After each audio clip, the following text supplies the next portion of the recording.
So we back to our daily schedule. Let's see how I made this Cajun chicken penne Alfredo. Stick around.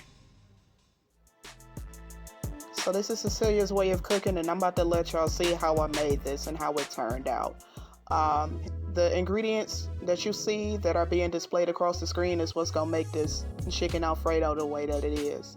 Now, mind you, I try to be careful on using salt alone because the Cajun seasoning already has sodium packed into it.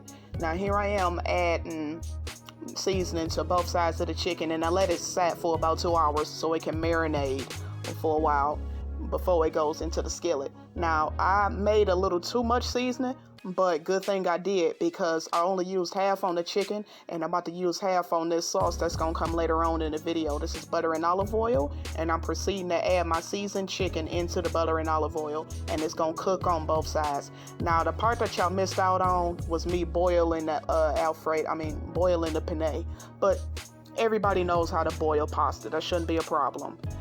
Everybody knows how to add cheese. Everybody knows how to do those certain things. It's how you as an individual can do it.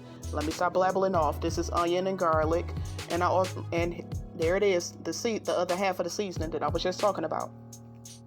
And now I'm adding heavy cream.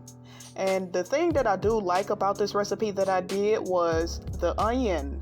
I liked the texture of the onion because it wasn't too soft, but it wasn't in its raw form. It was just right. And it's the same way with the penne. I let the penne cook al dente.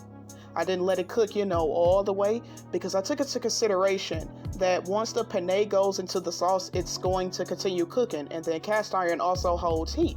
There's the final results. I hope y'all give this recipe a try. Like, comment, share, subscribe, and thank you for watching. In the meantime, I'll talk to y'all later.